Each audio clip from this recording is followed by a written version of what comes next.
अगर मैं ये कहूँ कि दुनिया में ऐसे भी बहुत से देश है जहाँ पे बहुत सारे मुसलमान तो हैं उस देश में, लेकिन उस देश में एक भी मस्जिद नहीं है।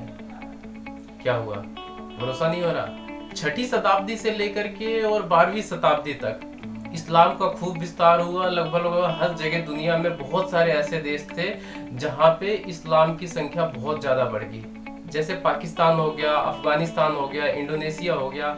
ऐसे लगभग 57 देश हैं दुनिया भर में जो कि लगभग लगभग मुस्लिम कंट्री बन चुके हैं। और आपको ये जान के बेहद हैरानी होगी कि धर्म और व्यक्तिगत स्वतंत्रता जितनी हिंदुस्तान में दी जाती है उतना और किसी भी कंट्री में नहीं मिलती है।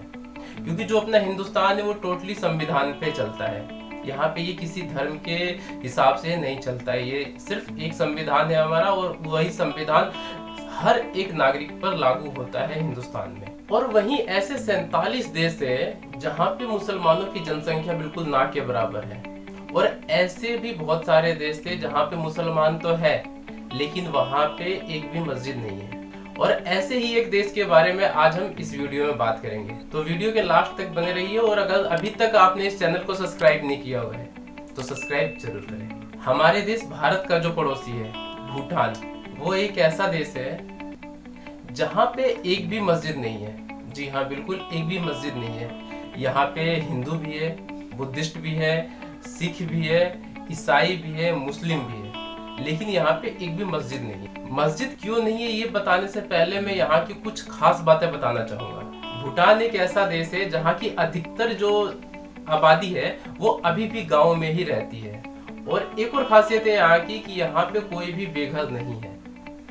जी हाँ, यहाँ पे कोई भी बेघर नहीं है, क्योंकि यहाँ की जो गवर्नमेंट है वो रहने खाने की सुविधा पूरी देती है। साथ ही साथ अगर आप बीमार हो जाते हैं तो चाहे डॉक्टर की फीस हो या फिर दवाइयों का खर्च, पूरा का पूरा जो भूटान गवर्नमेंट ही उठाती है। ये यहाँ की खासियतों में से एक है।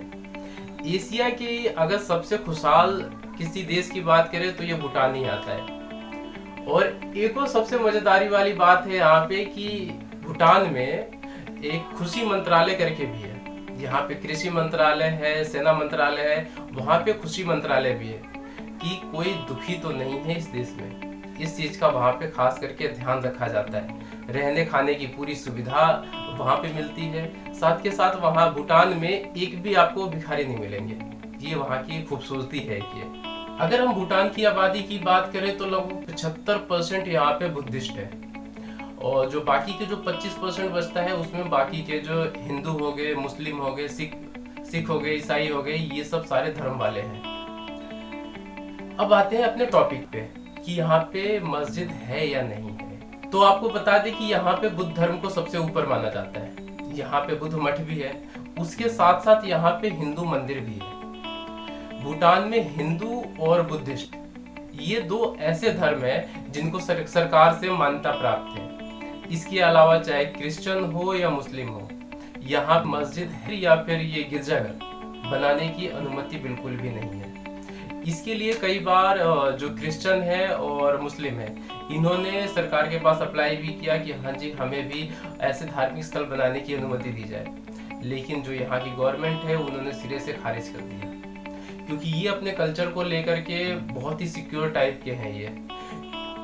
अब इसी से अंदाजा हम लगा सकते हैं कि जहाँ टीवी और ये नेट वगैरह काफी पहले ही आ गए थे, तो जो भूटान है यहाँ पे टीवी वगैरह भी आने में काफी लेट आया था यहाँ पे, या यूं कहे तो सबसे लास्ट में जहाँ पे टीवी वगैरह आया वो भूटान ही था, एक ऐसा देश। तो ये अपने कल्चर को लेके कितना सिक्योर है ये। अगर आप प्रार्थना करना चाहते हैं तो उसके लिए बिल्कुल मनाही नहीं है, आप अपने धर्म को मानिए, उसकी पूरी आजादी है, लेकिन कोई पर्टिकुलर स्थल नहीं है यहाँ पे। हाँ, अगर आपको करना है तो आप अपने ही घर पे आप कर सकते हैं। ऐसा बहुत हुआ है कि भूटान में जो लोग हैं उन्होंने अपने घर के ऊपर ही छोटी छोटी मीनारें बना करके वहाँ पे अपने हिसाब से नमाज पढ़ते हैं, या फिर जो क्रिश्चियन लोग हैं वो भी अपने घर में ही प्रेयर वगैरह करते हैं। इसके लिए कोई भी मनाही नहीं है। अब बात आती है अगर इंटरनेशनल कोई टूरिस्ट आता है, अगर उन्हें प्रेयर करना है तो वो कहाँ करेंगे? तो इसके लिए खास इंतजाम है। एक 3 कमरों का एक लॉज टाइप का कह लें या फिर पर्टिकुलर जगह है जहाँ पे ये प्रेयर कर सकते हैं। उसमें वहाँ पे मुस्लिमों के लिए जगह है ताकि वो नमाज पढ़ सके, क्रिश्चियनों के लिए, सिखों के लिए है। इसके अलावा और कोई भी जगह नहीं है जहाँ पे सार्वजनिक रूप से कोई प्रार्थना कर सके, सिवाय हिंदू मंदिरों के और बुद्धिस्ट मठों के अलावा। भूटान में ही एक हिंदू काफी बड़ा मंदिर है जहाँ पे हिंदू के साथ साथ बुद्धिस्ट भी जाते हैं और यहाँ पे प्रेयर वगैरह करते हैं। भूटान सरकार के इस कदम पे आपका क्या कहना है, और वो जिस तरीके से अपने धर्म को लेकर के सिक्योर है, इस पे आपका क्या कहना है, ये आप हमें कमेंट करके जरूर बताएं। और साथ साथ कमेंट बॉक्स में जय श्री राम लिखना ना भूलें।